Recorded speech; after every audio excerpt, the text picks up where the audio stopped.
topic conversation, and I believe this cross-cultural management subjected article will be a great way to begin the conversation. It's never been more important for big companies to listen to local companies. And being a community relations expert, grassroots marketing consultant between the public and private sector and community neighborhoods, I feel like this article is important just to touch on, to stimulate all of our minds, and to maybe give some of the businesses, the larger businesses, more insight as to why and where local communities are coming from, to make sure that it's a win-win deal as best as possible. Now, disclaimer, this is a great topic, so I didn't get too deep into the article, and this is coming from the Harvard Business Review. I traditionally choose articles that have good titles and a good subject. I don't necessarily look at the brand, so just keep that in mind as a disclaimer. So it's never been more important for big companies to listen to local communities. Strong statement. Okay, we'll just get into the article. On paper, the project seemed like it would be a hit. The investment by the mining company would bring jobs and 21st century technology to an economically poor area and tax revenues to the government. That sounds great from a commercial perspective for sure.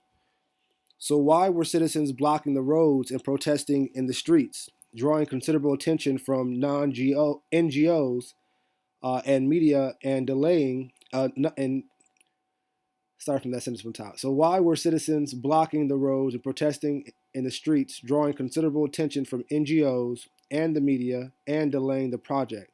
And NGOs, I believe, stands for non-government organizations, like your UN's, the World Bank.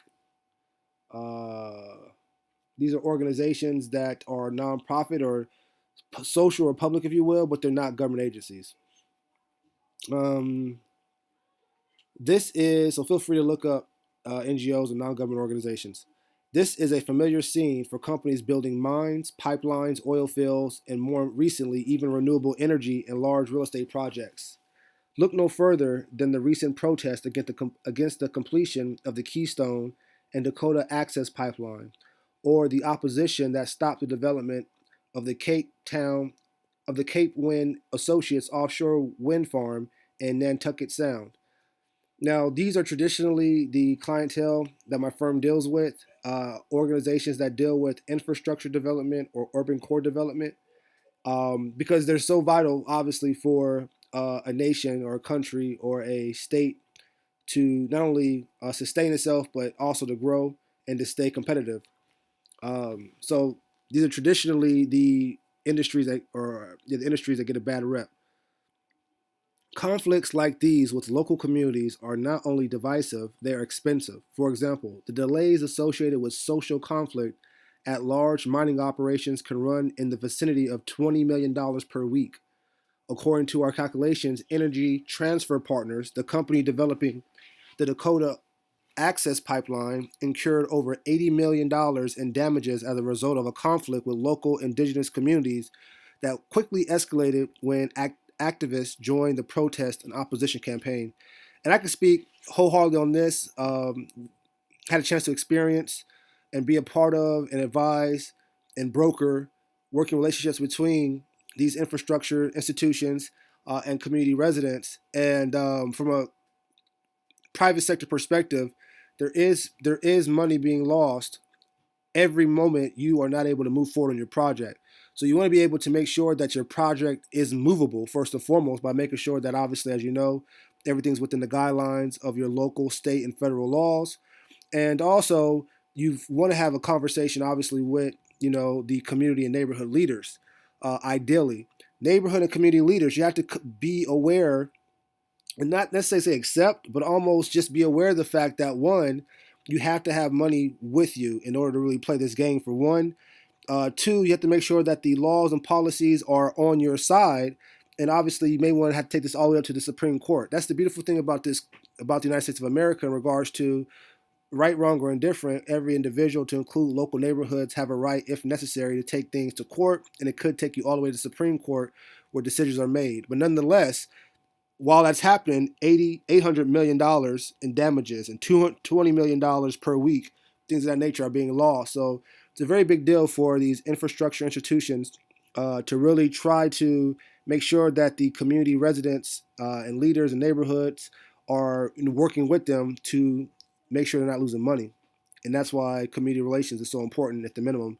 And as we saw earlier, I believe social conflict resolution is pretty much a particular branch within community relations, because it's community relations, but you're dealing with the social conflicts. And let's see if we can find something about this real quick. Look up. Let's see. Struggle for agency or power in society when two or more actors oppose each other in social interaction. Social conflict is the struggle for agency or power in society. Social conflict occurs when two or more actors oppose each other in a social interaction. Each exerts social power within reciprocity. That's horrible. Yeah, I think I did this in the last video, but you know what? Forget it. What's the word? Let's see. And that's my business partner there, Lady Malika. Reciprocity.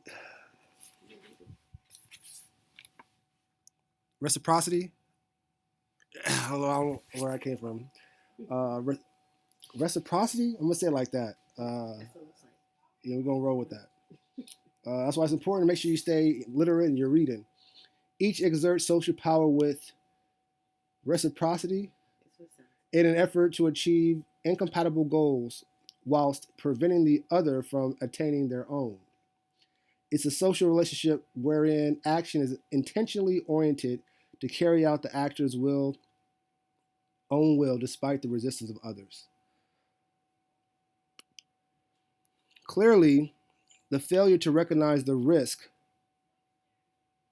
of social conflict can cost millions of dollars and set investments back by years. Yet the same companies that spend months and millions tweaking operational details devote only a small fraction of their resources to understanding and addressing the social risks they face. The result is a limited ability to recognize how the decision affect and are affected by local problems and concerns. That's what this is all about. And usually it boils down to money. It's about money either on side, but ultimately when it comes to its local problems and concerns. The ability to recognize how the decisions and are affected by local problems and concerns. From our own experiences in researching numerous companies and managing corporate social investments in several countries, we argue it is time companies recognize the importance of managing the social risk of big capital projects as effectively as they manage their operational risks. We're going to highlight that one. From our own experience in researching numerous companies and corporate social investment in several, we argue, this is what it boils down to right here. We argue it is time, and that's just where we are in the social, economic, and political state as far as capitalism goes, to recognize the importance of managing the social risk of big capital projects as effectively as they manage their own operational risk. Doing so starts with understanding the systemic nature of social risk and ramifications of each decision a company makes. It starts by understanding exactly how complex the relationship between companies and communities really is. Let's see if they dig deeper into that, because we're really getting into some nuggets as far as why community relations, social conflict resolution is so important. And the bottom line is, it starts by understanding exactly how complex the relationship between companies and communities really is. Why is it complex? Well, one, I say humbly, you have a company that's purely designed to make profit. That's just how it goes. You want to stay lean. You want to try to make sacrifices to make sure that the bottom line is at its highest peak, and the margins and the dividends are maximized. In this case, community residents who are traditionally supporting companies, which are the traditional employees, are the ones that really are taxed the most. Let's say humbly. Two, and the one really putting in 40 plus hours a week to support these companies, and yet and still they, from their perspective, are not getting the proper communication and or proper access, and maybe feeling a certain way to their public health, especially as they're busting their butt to support these companies. I'm not saying it's right or wrong, but I'm just giving you the complex relationship that a community resident can say to a company, which is, hey, I'm busting myself for you so that you can stay sustainable, and all of a sudden I'm having social risk. That don't make no sense. Y'all should be technically catering to me to make sure that I'm accommodated, so that way you have no challenges from me in what you're doing.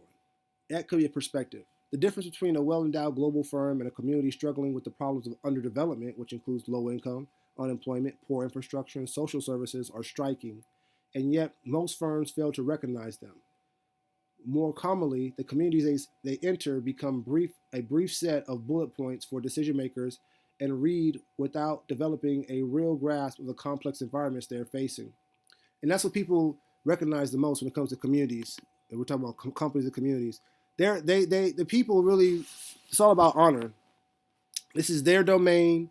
It doesn't matter because you guys say, oh, well, we own it and all this. But at the same time, from a spiritual perspective, from a moral perspective, from an ethical perspective, as a human being appreciation perspective, you still want to be humble at all times. And when you're coming into certain situations where people depend in their livelihoods or really invested in this, and you're coming in like it's a bullet point and like it's a margin, not really grasping the complex environment that these communities are facing, it's a real slap in the face because it's already hard enough for a community resident as it is. And here it is, somebody coming in that just not connected to the challenges and can just move people around like blocks on a board, really does, especially when your back's against the wall and you're talking about underdevelopment, low income, unemployment, poor infrastructure, and poor social services, and you're coming in like you own the place, and I'm a man or a person trying to take care of my business. It's just a lot of complex, parts that need to be grasped, and that's why it's very important for corporate leaders to really get into some type of advising, some coaching on the community relations piece. Is so important because you have to be, as a leader, in touch with those that make your operation run. So important. In reality, just like anywhere in the world, these companies are part of a broader social and political system. Yes, they are. These small neighborhoods, in reality, are part of a broader social political system. Conflicts that arise within them are not isolated, can flare up existing tensions and disputes, and as a recent study shows, can quickly escalate to national or even international proportions. Ignoring the bigger picture is likely to lead to costly mistakes. Managers who don't understand the concerns of the community in which they operate will spend more time defending the company against angry stakeholders than building positive relations with members of the community whose support is critical to their success. And that's why I decided to go ahead and do this article, because I'm fortunate to run a self-sustaining firm that contracts with these corporations to actually focus on the concerns of the community in which they operate in. So they're not defending the company against angry stakeholders, because the stakeholders should not be angry. They are, and what we bring to the table as a firm is the stakeholders, the community residents, get treated as if they were CEOs themselves. So when you're connecting with, as a corporation, connecting with these community residents, you want to have your PowerPoints, your presentation professionally packaged. You want to give them the booklets for them to review while you're going through the PowerPoints or whatnot. So that they can feel like they are respected. That's just human being 101. And a lot of people, unfortunately, as they said right here, unfortunately, managers who just don't understand the concerns of the community. And I say that humbly because a lot of times you have managers that really have not been involved in underserved communities, but they're making their money out of it in a unique way. So that's really this whole segment this paragraph slows it up in regards to ignoring the bigger picture is likely to lead to costly mistakes, and strong words backing that up. Not surprisingly, a growing number of energy and infrastructure executives argue that today a successful company in these industries are set apart not by their technology and expertise, but by their ability to generate social and political support for their projects. In 2020, Barrick Gold founder and chair Peter Monk stressed that in today's environment, the single most critical factor in growing a mining company is social consensus, a license to mine. Building and sustaining local stakeholder support for a major investment is the new frontier of successful management and risk assessment. And that's pretty much, again, what we do as a firm is we're saying community relations, but from a capitalistic perspective, those CEOs that we work with, those decision makers, at the end of the day, are focusing on risk management and making sure that they're able to continue their project and grow, what they're doing. New research is pointing in the same direction. A study of 19 publicly traded junior gold mining companies found that one-third of their market capitalization is a function of their stakeholder relations, 33%. Another recent study shows that formal agreement with Canadian Indigenous communities can, under certain conditions, more than double the market value of a junior mining company. So you're actually, with the proper engagement, with the proper appreciation, with the proper communication, you're able to actually grow your business. So it's not like people don't want to help you. It's just making sure that they are not put in a position that's going to make it harder for them to do what they need to do best for themselves and their family and their neighborhood. That's what it boils down to. That's why I felt like this was such a great topic or article to read. Um, given the findings, Given these findings, how should executives approach big projects in locations they may not know a whole lot about? Reach out to some lead marketing agency? No. It's important to recognize that relationships are critical for social risk management and that relationship building is not a task that can be outsourced. Managers need to communicate directly with many stakeholders to build a shared understanding of local needs, issues, and concerns. Too often, these tasks are pushed off to consultants. Firms miss tremendous opportunities to gain visibility and support among their surrounding communities when they ask outside experts to take on their shareholder analysis and engagement. So, first and foremost, companies need to talk directly to community members, and that's a fact.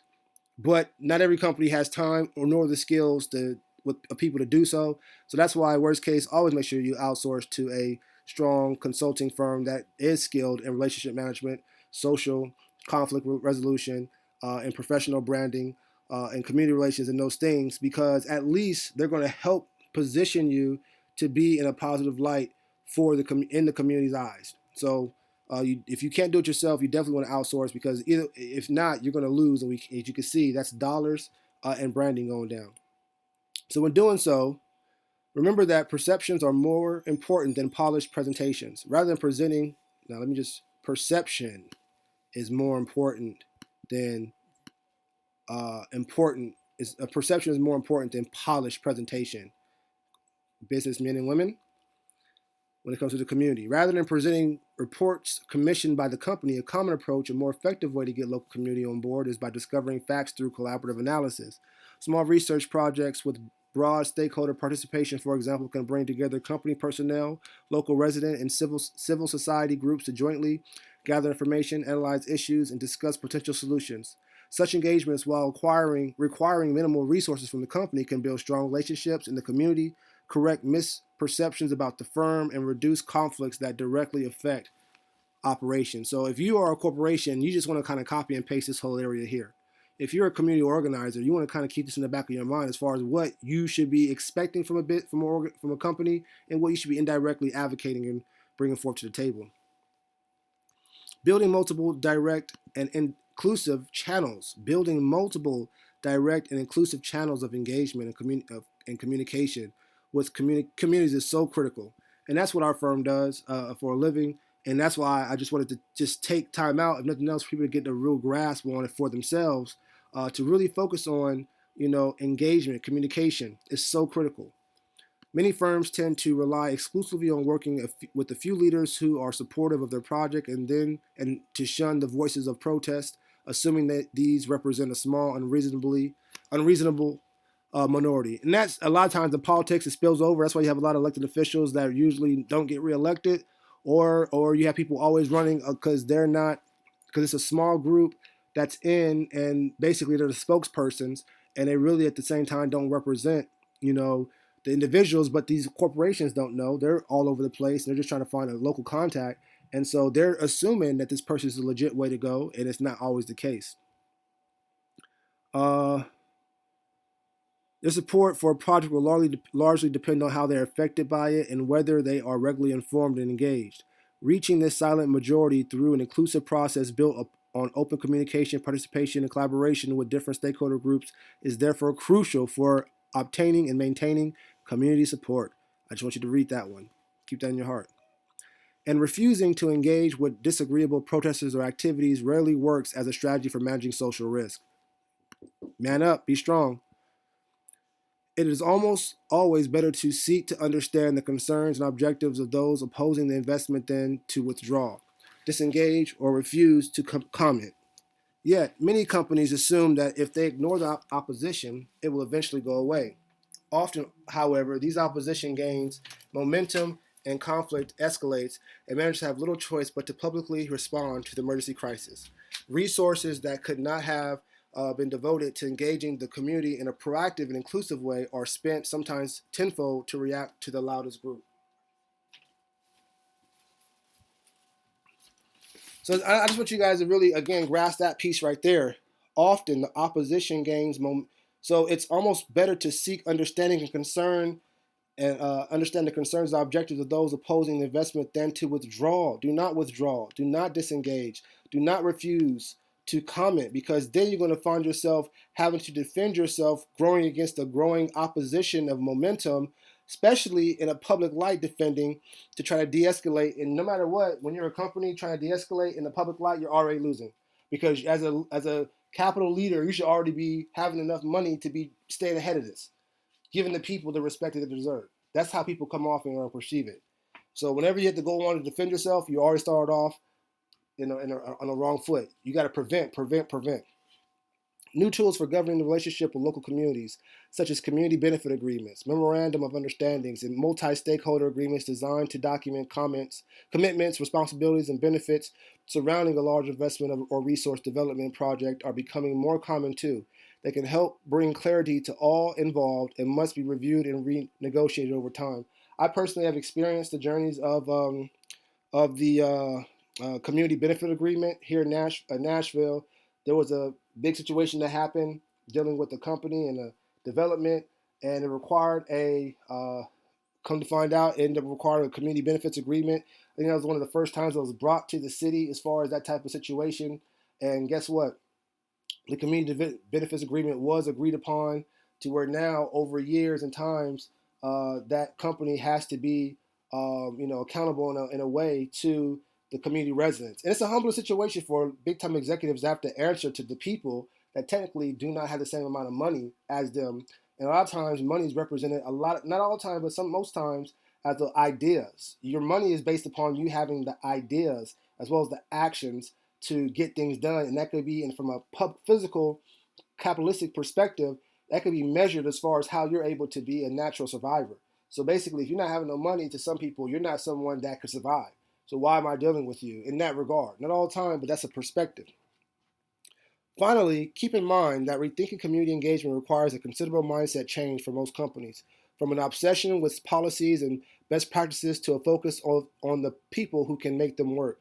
Finding the right employees to manage local issues and conflicts is always a challenge, and often requires the recognition of the right experience, attitudes, and interpersonal skills needed rather than educational qualifications or prominent connections. And once they're found, retaining the people who manage local relationships and who can maintain an institutional memory of local issues is vital. We have found that relationships with local stakeholders are very sensitive to personnel turnover, and that long tenure is perhaps more important in community relations functions than anywhere else in the firm. I think that would be a good topic for your local law enforcement, your teachers. Very important to have people in those type of works to really be there long term to maintain that trust, because in this paragraph here, they went from professional to personal. They went from physical to spiritual in that whole in that whole paragraph. And that's why it said, finally, keep in mind, rethinking community engagement requires a considerable mindset change, a paradigm shift. And that's where you got to go from the corporate world to the spiritual world, this physical to the spiritual, if you will. And that's, I always advocate for your managers and your leaders, you got to get balanced. You cannot be successful on the business side if you don't have a spiritual balance, because you got to be able to feel the people, feel them, not through statistics, because that's how the people are going to support you. And we read earlier in the document that you can actually grow your money and have less challenges. All these approaches must extend across the firm and be practiced by contractors down the supply chain. Facts. When companies have the right people, mindset, and sustained effort to maintain cooperation and continue continuity, they and their partners can avoid the costly mistakes we see so frequently. Really great article. Just something for you guys to think about for the both of us. If you like this information, I thank you in advance for clicking the link and paying the financial amount that you felt this message was worth to you. Being self-employed and working myself from the self-employed to the business and investment quadrant. Shout out to Robert Kiyosaki, Rich Dad Poor Dad.